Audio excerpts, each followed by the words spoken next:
Hello, everybody. This is Heather Younger, host of Leadership with Heart podcast, and I'm so excited today to have Nate Iglienski on as my guest. He was actually invited on because of someone who referred him to me who thought very highly of him and his leadership style, and I can't help but speak to people on this show when they've been referred by others. So welcome, Nate. Thank you, Heather. It's good to be here. So tell us a little bit where you are right now in your leadership journey, where you are in your leadership career. Sure. Yeah. So I work for Fiat Chrysler Automobiles. Been working for the company off and on since '94. Working my way through college, and then in 1998 went full time. And after 10 moves and several jobs later in different positions within the company, currently in Denver, Colorado, working out of the Denver Business Center for our field operations, and I'm field operations manager for all of the after sales on all of our Chrysler, Dodge, Jeep, Ram, Fiat, Alfa Romeo dealerships. Wow. So I've got, it's quite a mouthful. That is. I've got 11. Yes. I've got 11 states, 310 dealers, and I've got 19 area managers that report directly to me. 19 direct reports. That's correct. Yeah, Ouch. Yeah. Ouch. Yes. Yeah.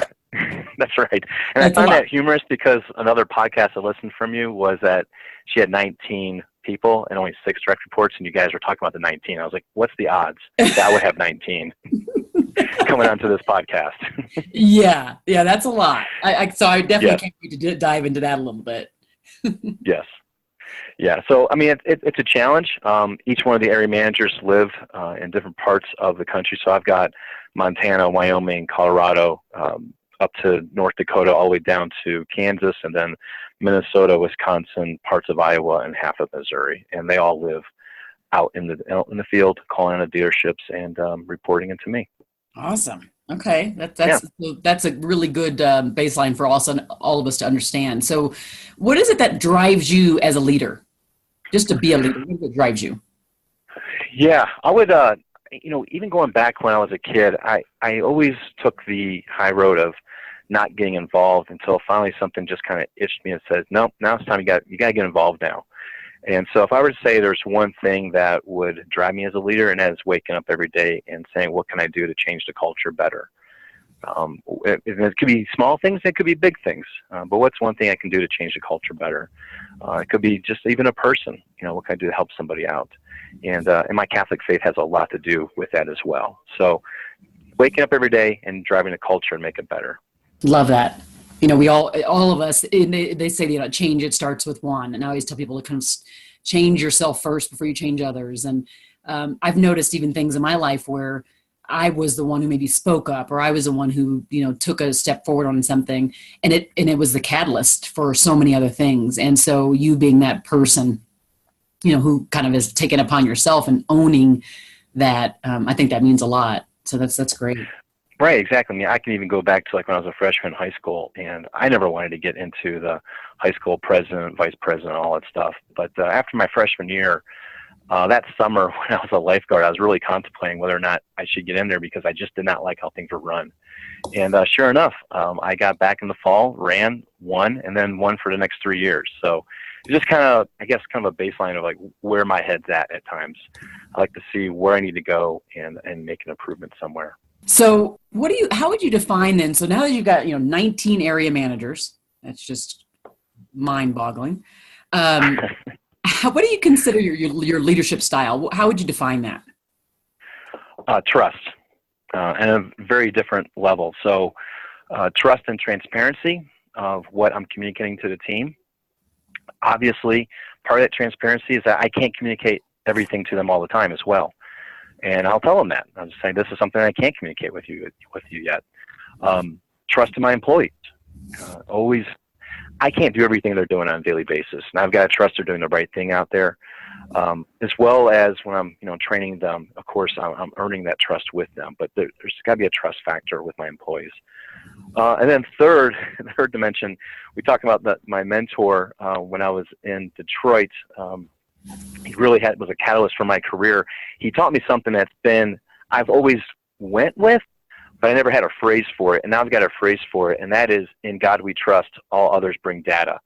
So I always have a challenge to put into something to say, I've got to I've got to trust in the data. What can I do to now challenge the status quo on something?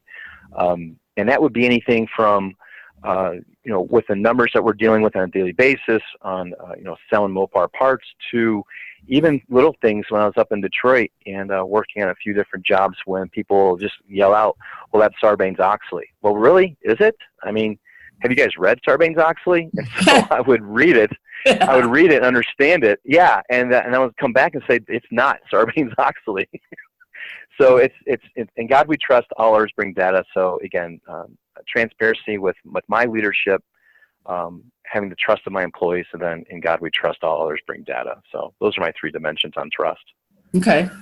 I love that. So, what I really like about that too is, even a lot of times when I'm talking and I'm writing and all the different things I do, I don't always talk about kind of the hard line stuff, the data that is required to make decisions as a leader. It's not always gut. It's not always this, people might call soft skills, which I think are really the hardest skills to have, but it's still that part where it's kind of about feelings and people and things like that, right? But there's a big part of this. For example, in the work I do on the voice of the employee stuff, we have to look at employee engagement survey data and dig deep into the quantitative, the qualitative, and use that information to then take that to a place of maybe some employee focus groups where we really then start to drive forward with action planning. And so even though I always tell people, even though on the front end of it, the employee experience might feel good because we've done all these things in the back end, we used a lot of data to inform what we do going forward. And that's what leaders have to do all the time. We have to use the data, and it's how we relay the data to that human side, to the people, that really make the difference, right? Yeah, it's a double-edged sword. You got to use the data in order to help drive your behaviors with the people and help your connection with the people to look at the data and see what the relationship is. It just is a double-edged sword. And I would even say when I even got into this position as a field operations manager, the boss I had at the current time was pretty upset over a particular number that we got as a field organization. And he was about to call up to our headquarters and say to them, this isn't right, and really yell at them about it. We took it back, dived into the data, brought it back to him, and saved him from that call. So it's one of those things where it's like, you got to take a second look at the data and really make sure that when you're about to speak, you're using data correctly. I love that. Yeah, that's great. I think that's just another side of leadership that we don't talk about that often, but it actually exists in a big way. So I can appreciate you call yourself, that you say that you define yourself as one that's really about trust and transparency. Maybe you just weren't that person, and you can kind of think back on that specific example for us and tell us that story, and then how you came out of it, or you had some enlightenment around that, and share that with us as well. Sure. I really think if I look at what really defines my leadership, I look over like a lifetime of decisions, and it's always little decisions of a lifetime of virtuous decisions, I think, that can help solidify a huge event to either be for the better or for the worse for you. And I can go back even to, being the Eagle Scout, becoming a little league coach when I was in my career already. Even though I didn't have any kids in it, still, I needed to go out and explore different realms other than just the automotive industry, and just go into baseball and really, stretch my leadership skills there. And then also, moving to another business center, meaning like in Phoenix, we opened up a brand new business center. No one had done any of the positions before. And so again, stretching your leadership style, in those situations where it's not familiar. You're not familiar with what you're going into, and you want to stretch yourself again. So what I would say, though, after all of those little things in my life, there was probably a huge benefit and suffering I went through as well that really got me to where I am, to have more of that open heart, have more of the leadership style, being transparent. I can say one thing is listening and reading good literature. That's, again, one of those decisions that you're making a lifetime of virtuous decisions. But one event just kept coming to mind when I was looking at this question, and I just wanted to, in that event, it happened in February of 2014, and I've already been working at the Phoenix Business Center now for just around 3 years.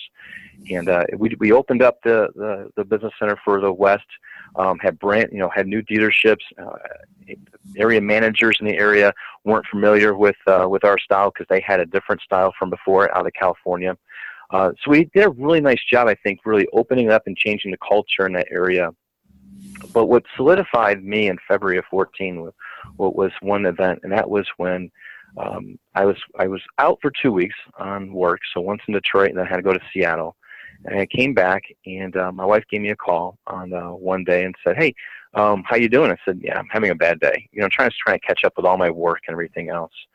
And so I'll be home a little late, but probably about 5:45. And I did.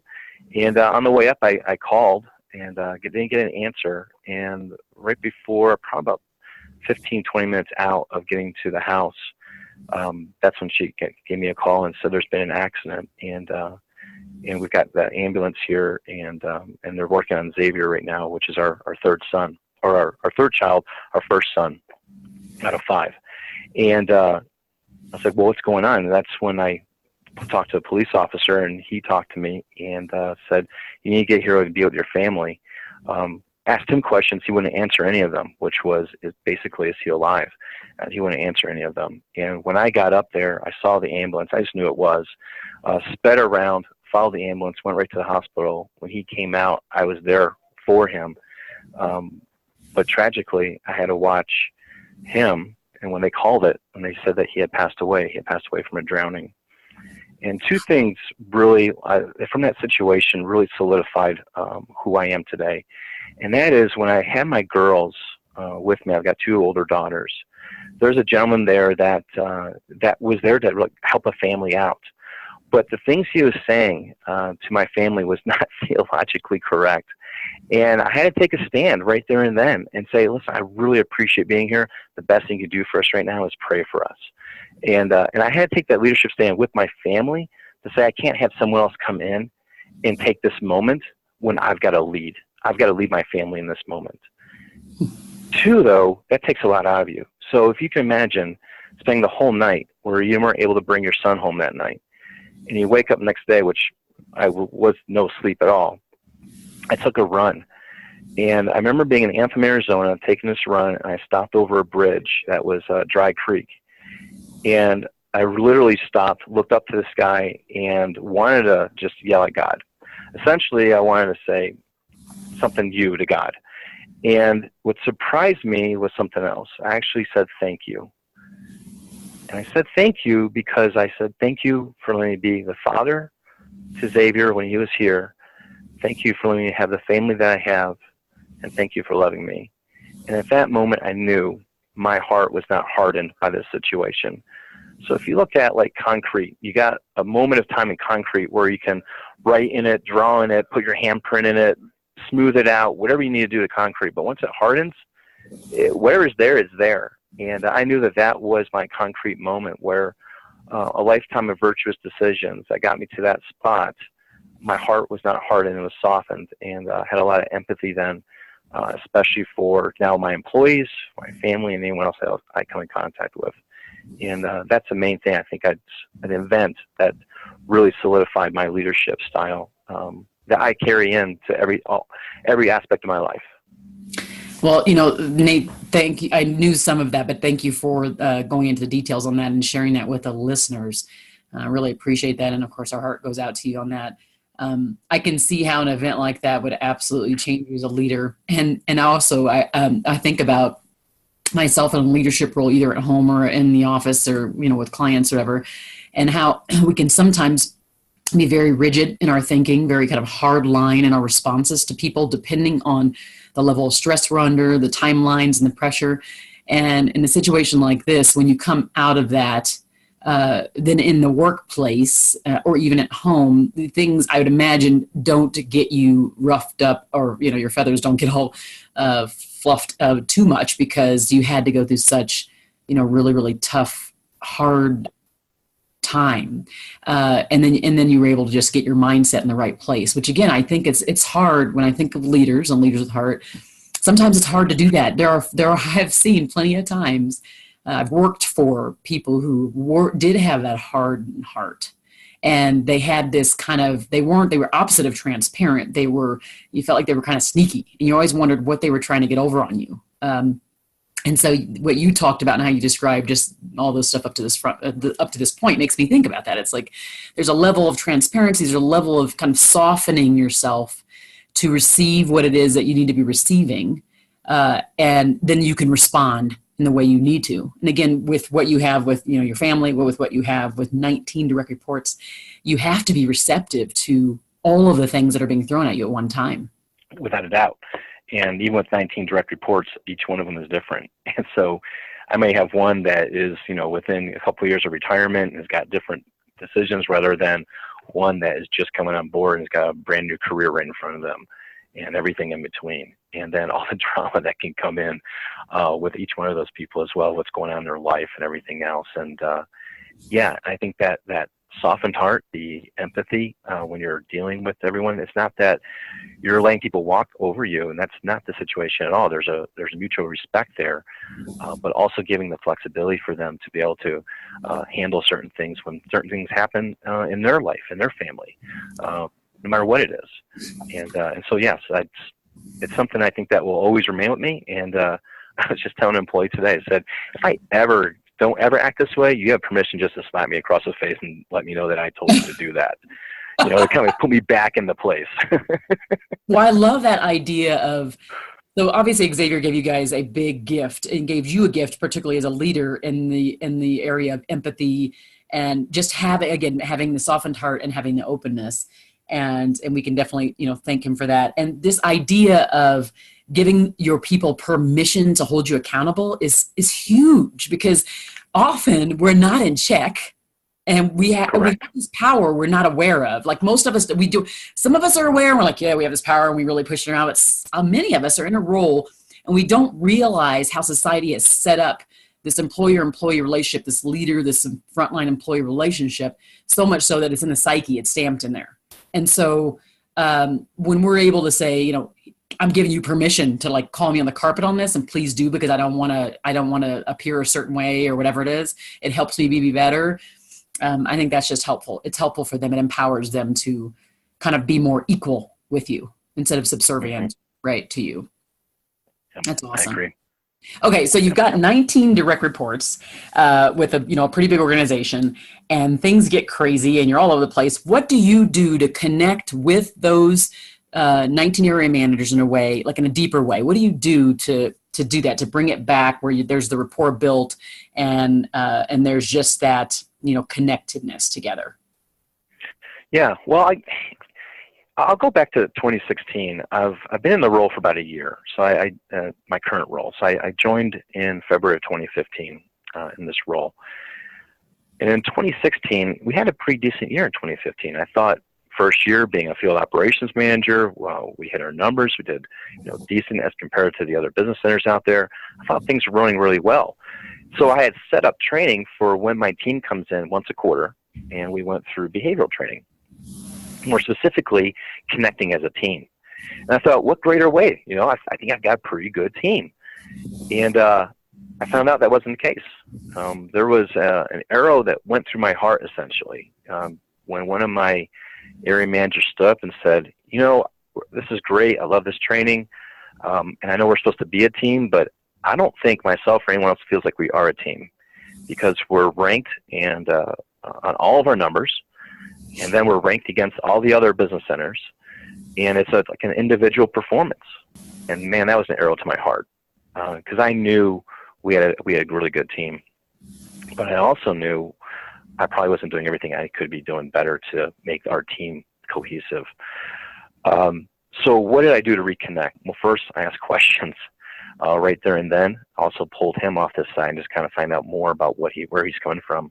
Then two, I did a short term and then more of a long term effect to that. And what I did in short term was, we call it a parts blitz. And essentially what we do for either a week or a month is that we'll have certain parts I want to have the area managers focus on to go sell to the dealership so we can increase our revenue. Instead of having an individual performance there, I grouped them into teams and kind of made it fun, where I had the Denver Broncos versus the Kansas City Chiefs versus the Minnesota Vikings. I kind of grouped all those guys together and gave, a first, second, and third prize, to the teams that were out there. But behind the scenes, when I went through and got my master's degree at the University of Phoenix, one of the things I really liked about what the school did was they had a mentoring program. And I've seen mentoring programs launched at our company before, and I've always seen it launched with, hey, just be a mentor and just go. No one knew what that meant. Everyone had an idea what that meant, but I don't think anyone really knew everyone was on the same page. So for 6 months plus, I had worked with my staff to come up with a mentoring program. I had definitions of a mentor, definitions of a mentee. I had examples. I even had pages where they would, have starter questions for one another. I know it sounds a little hokey, but I want to make sure it was on the same page, literally. Good. And I also had articles I pulled out. And when I launched that mentoring program in December of 16 for 2017, it was received, but I don't think everyone was like, oh, okay, whatever. But I kept with it. And I had those mentors then, mentor-mentee teams, be the teams going forward in parts blitzes, going forward in travel, going forward in what have you. And one thing I think was awesome about that I connected with right off the bat was, one, the millennials that we had as mentees had someone to connect with right away. And I try to do matchups based on personality, matchups based on geography, so they can get together. And that didn't preclude anyone from calling into me, but I wanted to have someone else they can rely on. And throughout 2017 and going to 2018, I didn't lose an employee. I retained them all. And I think that's one of the main reasons for that, is because we had launched a mentoring program that can really connect with those guys out there. And then two, more specifically to your question, like, what do I do to reconnect with the team? I go travel with them. I have to. It's a business. I don't care how much technology we have. It's still a one-on-one basis and a personal relationship with each one of them. Yep. And I've got to travel with them. And that means that either I go out to them or they're coming into me. And more likely, I always go out to them. That's great. Looking at all the stuff that you said, like just, with a person, being, number one, thanks for being vulnerable enough to talk about the fact that a team member called you kind of on the carpet right there to say, we're not really a team. And for you to kind of take that inward look, because, what often happens, and with me and everybody else included, we kind of take things personally and it hurts us. And sometimes we lunge back in defense. And so, you pulled them aside, you asked more questions, but you basically sought to understand instead of like making sure that your voice was heard. So I think that's awesome. I love the fact that you then kind of set along the path to do some very pointed things, like, doing that team building, very, very focused stuff. Not as if you didn't have enough on your plate with as many states as you have and a lot going on. Correct. Creating that mentorship program sounds pretty amazing. And the fact that you were able to reduce the turnover rate over that year was pretty great too. So I'd like to track that over time, because I do think that connections at work and people having a guide to a certain extent, at least in that first year of being in the organization, is critical, because it solidifies their relationships there and it helps them know kind of, some plans. What are the next steps? And then again, the idea that what you're really saying here on the travel is that you're taking time to connect with them one-on-one. And here's the thing. Most all of us want to know that we are important, that we are respected, that we are heard. And so when you travel with them, you have that one-on-one time with them, or even group time. Now all of a sudden they are your priority. Now they feel important. It's key. And that's what leaders with heart do. Yeah. And I think the other thing is, when someone does that, where they say something and it hits your heart, I think all too often we're like ready to blame something else. Oh, it's, human resources, or it's just the way the company's set up, or it's, or correct. And some of that is a factor, but there is another factor, and that is me. That is whoever is leading. And for me, I had to take almost like a soul searching right there and then, and really contemplate whether or not, what am I doing right and what things can I do better. And that's what I came up with. So yeah, you're absolutely right about connecting with the team on a personal way. And that is what I think it drives people to say, I want to work for you. I want to do what I can for you. And I'm staying because I like being here. I want to wake up every morning and do what I can for you.